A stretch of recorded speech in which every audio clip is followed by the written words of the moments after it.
What's up, guys? Today we are going to tell you the 7 things wrong with Dave Ramsey's 7 baby steps.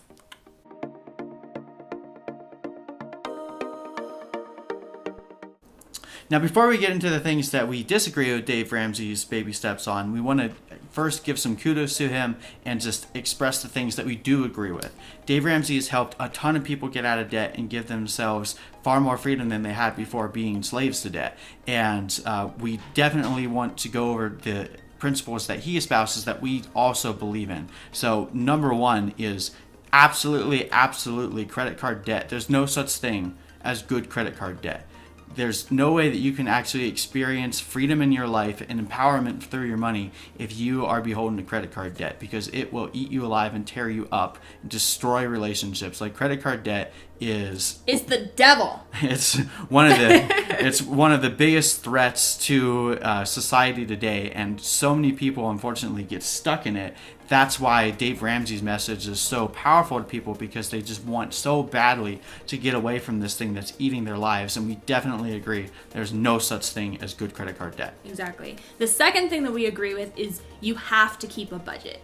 That is a non-negotiable fact, and with that budget, you have to budget every single dollar. Yes. I know that's a big thing he preaches. Every single dollar needs to be budgeted, and that's just the truth. Money that isn't budgeted finds a way to disappear. Yes. So that is the second thing that we strongly agree with him on. Yeah, and that doesn't mean that you have to budget every dollar for something that's unfun and adulty. It's literally just saying you plan every single dollar, even if it's to go blow it at Starbucks. Like, that's the point.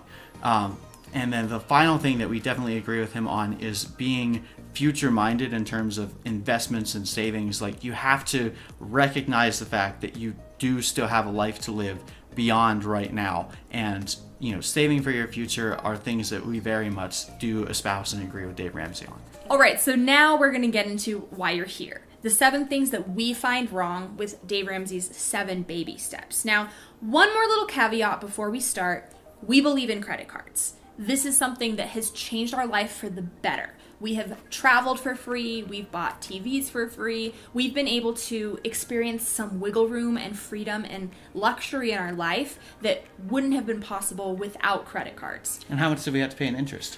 0 cents. Over almost 6 years of consistently using credit cards, we have never paid a penny in credit card interest. And so it is possible. So that being said, let's get into his baby steps. All right. So baby step number 1, build up a $1,000 emergency fund. Okay, so this is a decent idea, but we want to challenge you to go a bit further than that. So again, this comes from the lens of trying to get to the place where you can use credit cards to start earning you free vacations. What you actually want to be doing is getting yourself to a place where you are spending last month's money. Now, that might sound extreme, it might sound crazy to you right now, but when you actually go through our budgeting course, you can check out our other videos. We teach you how to actually find holes in your budget so that way you can start working towards this goal. Because what you want is to be in a place where anything you charge on a credit card, you already have the money to pay for. That's the golden rule. You have to make sure that everything you charge on a credit card, you can pay off that moment. And the best way to do that is to be spending last month's money. Exactly. So our principle is very similar to Dave Ramsey's, but we push it just a little further. We recommend actually saving up as your first savings goal 1 full month of expenses so that you can start living a month ahead and stop even worrying about what money is coming in this month. It's an even deeper sense of freedom. Yeah, and that's a great way too to get out of that mindset of living paycheck to paycheck. Being a month's expenses ahead is a great way to actually give yourself an additional boost of freedom, because that way, if something does happen to you, you already have that month buffer. So, it's twofold. It's getting you prepared to play the credit card game, and it's also basically building a savings account within your checking account. Yeah. Dave Ramsey's baby step number 2 is pay off all debt. All debt. Excluding your house. So all debt excluding your house. Now, once again, we agree with this to a certain extent.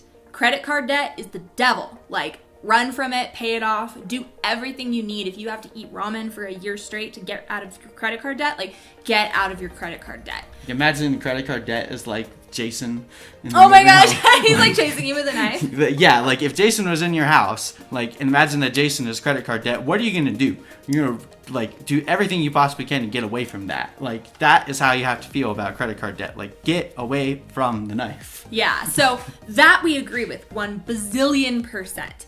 However, not all debt is created equal, okay? We currently have a car loan. Now, there is varying levels to this. We believe that you need to live within your means. However, that doesn't necessarily mean you have to buy a clunker car for cash for a few months. Probably the main reason that we disagree with, particularly the car loan, I remember, when I first started learning about finance, I actually started with Dave Ramsey and was going through the Financial Peace University. And so I only bought cars that I could afford with cash. And I can't even count how many times I was stranded on the side of the road, because in theory, a cheap car should last you for a year. Sometimes it would only last me a few months because you just don't know. So when you buy a better car, and let me specify, this doesn't mean a new car, okay? You can still get a used or salvaged vehicle that is really good quality for a lot cheaper. But when you buy a vehicle that's higher quality and you're willing to make payments on it, it's actually a different kind of peace of mind. I used to have like severe anxiety every time I would get behind the wheel of a car because I was so scared that I was going to be stranded on the road again. So there's a certain level to this. Just because you have the cash doesn't mean you necessarily need to pay for that in full. Now, keep in mind, if you have a good credit score, your interest rate is not going to be nearly as high as somebody who does not have a good credit score. Yeah, and that's the really important part to remember here is with Dave Ramsey is talking about getting out of debt, he is completely, omitting the fact that the credit score still exists. He doesn't really care about that. And his principle is fine, you're getting out of debt, so who cares what your credit score is? What we're preaching and teaching in our principle is if you get a high enough credit score because of the way that you're playing the credit card game and actually treating your debt, you can get low enough interest rates that it really doesn't matter. So for instance, like the interest rate that we got on this car, we're paying, I think, like around $20, $30 a year in interest. Which really isn't enough to warrant dropping a huge chunk of cash on it.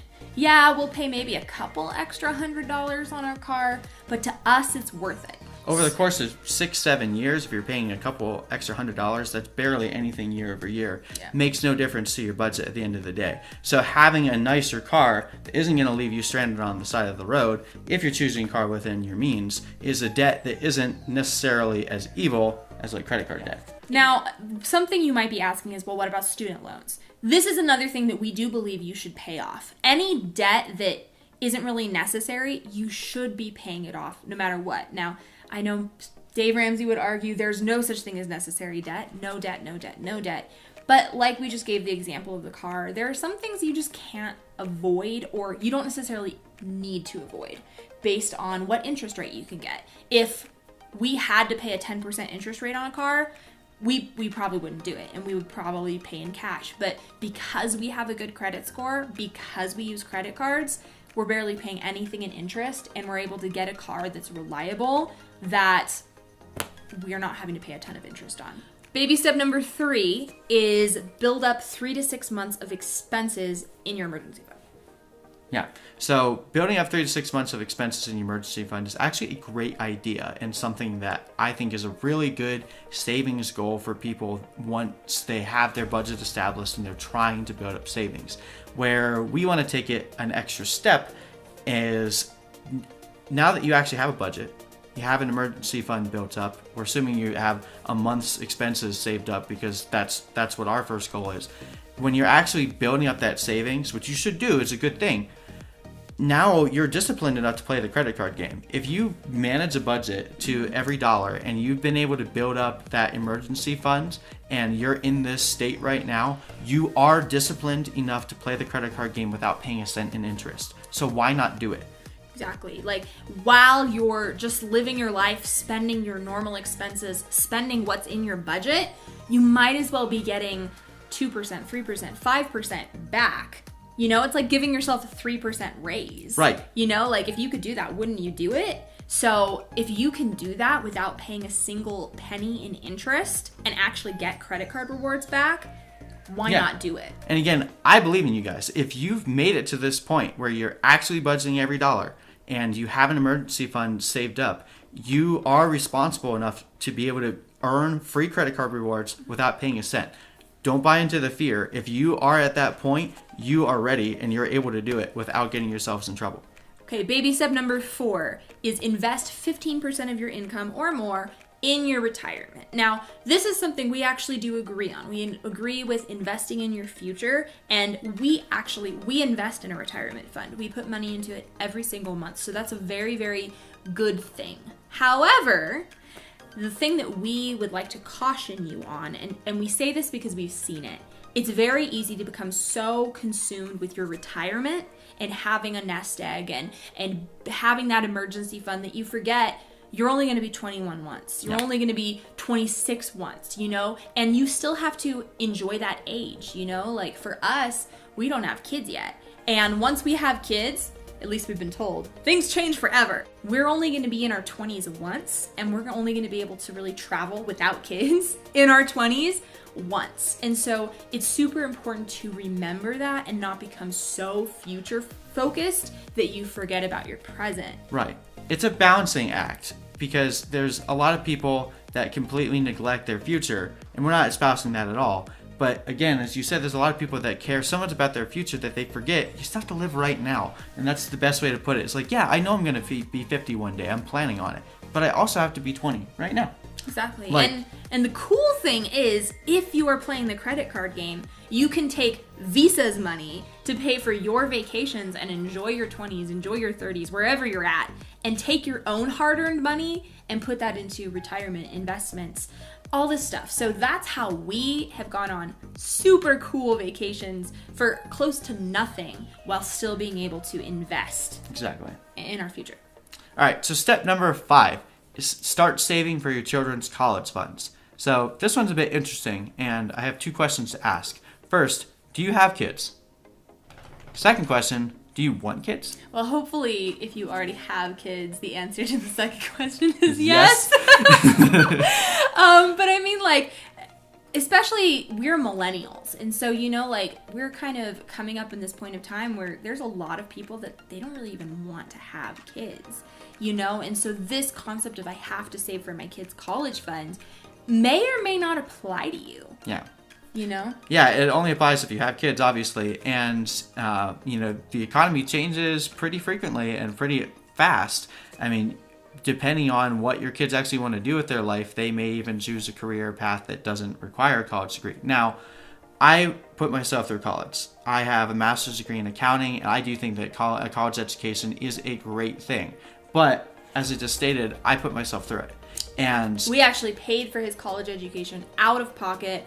No student loans whatsoever. And I think it really does come back down to when you're thinking about your money and actually, planning out what you want your future to be like, is being true to that. If you truly believe that and you have children, you want to have children, and you want your children to go to college, and this is a great thing to do. You should save for that so that way you can start preparing for that. But if you don't have children, then obviously you don't need to save for your kids' college funds. And if you do have kids, make sure that you're remembering that their life may be different than yours, and what they want to do with their lives may be different than what you think you want to do with their lives. So again, this really comes back down to, it's a great idea in theory, but make sure that you're living your life in such a way that it's what you want your life to be. Exactly. You don't need to buy into the American dream. You have to buy into your dream. Yes. Okay, so baby step number 6 is pay off your home early. Now, this is a really good concept. However, we are going to kind of just drive home this point again. What do you want? There are people that they're perfectly happy renting and they don't want to own a home yet, and that's fine. This baby step is based off of the assumption that you shouldn't rent an apartment, it's a waste of money, and you need to get a home, and then pay it off early by dumping tons of money on extra principal, which honestly, if you are going to own a home, we recommend paying extra principal. Yeah. Don't just pay the minimum payment, because then you're going to get slammed with tons and tons of interest, and that's just not fun. However, this notion of owning a home, like you have to own a home, really, like, it's kind of becoming outdated. Yeah, it definitely is. And there's plenty of other ways to build wealth these days, especially with the internet. I mean, like, this is a very old concept of, like, the only way to actually have something tangible to put your wealth to is to own property. Well, I mean, if you've observed anything in history, property can also be very fickle. You can buy a house in an area that you think this is going to build a ton of value, and then something can happen to that area where the value of your house completely plummets. So it's not a 100% secure investment. I like to think of buying a house as, you know, what are you actually planning to do with your life, and how does it benefit? Again, going back to, what do you want to do? Don't just buy a house because someone else told you you need to buy a house. Like, what do you want to do? If you want to own a home, great, own a home. If you don't want to own a home, you want to rent, great, rent. Do you. Don't let anyone else tell you what you have to do with your lives. That's what we're preaching here, is actually spending your money and living your life in the way that you want to live it. Now, we own a home, and we do put extra principal down. But when we bought a home, the reason why we bought a home wasn't because, oh my gosh, we have to have, like, the home of our dreams. Like, we found a house that was at a great deal, and it was a time when the interest rates were really low, also because we had a good credit score, because we planned for that moment. And we were like, okay, well, we did the math, and our mortgage payment with interest was lower than what it was going to cost per month to have an apartment. So doing the math, we were like, okay, we'll buy a home, because we can just save the money that we're not spending in the apartment towards whatever we would need to fix if anything breaks in the house. And honestly, at this point, that's been a good decision. But that's not the case for everybody in America or even in the world. Like, this is a really relative statement based on your living situation. But I guess what I'm trying to say is, don't feel bad if you're not in a place to buy a home. You may live your life without ever owning a home, and that's okay. Yeah, that's okay. And especially, like we said, depending on what you want to do. You know, I know traveling is such a huge thing, especially for millennials. Like, we just want to see the world. Not everybody, but us, we definitely want to. And a home can be a huge commitment. Yeah, and it can tie you down. And a lot of people feel like they wouldn't be happy living in a home that wasn't exactly what they wanted. So then the question I ask is, would you rather live in your home of your dreams and never have enough money to actually do the things that you actually want to do, or live, you know, either in an apartment or in a smaller home that isn't necessarily your dream home, but you actually have money to go on vacations and do the things that you actually want to do? Which one is going to make you happier? And honestly, there is no wrong answer there. Like, if being in your home that is the home of your dreams is what you really want for your life, then do it. I'm not telling you can't do that, but be real with yourself and have those questions up front. What is it that you actually want to do? And then prioritize it. Baby step number 7, build wealth and give. Now, this is a very, very good thing, okay? Especially the giving part. We believe in being generous. We always give money to our church. We give to multiple charities. Our goal in life is to make a ton of money so we can just give it away. So building wealth and giving is really important, and we do agree with it. However, there's a couple little caveats that we want to hit on. Yeah, and really what we want to, again, stress, and we've stressed it throughout this video, but, like, wealth is a relative term. You know, if you find that, you know, the only way you're going to be happy in life is to make millions of dollars, then yeah, you're going to have to do a lot to actually make that point. But again, we keep coming back to is, what is it in your life that makes you happy? What is it that you want to do with your life? And start striving towards that goal. You know, if all you want to do in your life is work a 9-to-5 job, then great, invest in your retirement and do that, because that's what makes you happy. But we live in an era now that there are so many different ways to make wealth. It doesn't have to be through property, but you can do it through property. It doesn't have to be through the stock market, but you can do it through the stock market. You can be a serial entrepreneur, and like with the internet, there's so many different ways for you to actually build wealth. But again, what it's really important is coming back to, are you just building wealth for the sake of building wealth and you have no plan with what you actually want to do with it? Because then you're going to get to the point where you're literally living your life for another life later. But when does later come? And that's really, really, really what we want to drive home here is, yes, you should be thinking about your future, but you should be thinking about what you want to do from here to that point, enjoying the ride the entire way. Exactly. Don't sacrifice your present for your retirement. And this isn't to say you shouldn't invest and build wealth so that you can enjoy your life in old age. You know, like, I have a very close relationship with my grandparents, and I'm happy that they can enjoy their retirement and not be super stressed about finances, you know, because they're able to live off of their Social Security. They put money away, and that's something that's really important and that we personally want. However, we also want to enjoy our life. We want to travel. Those are the things that are so important to us. But anyway, wrapping this entire thing up, those are our 7 challenges to Dave Ramsey's baby steps. We think that his principles as a whole are wonderful, but we think that there's ways to improve on them. Yeah. And assuming that you are willing to manage your money and you're willing to be responsible and disciplined, you can take advantage of so many perks, so to speak, that can just make your life even a little bit better. So we hope that this helped you, gave you some food for thought. Let us know if you hate us down below or whether you love us at this point.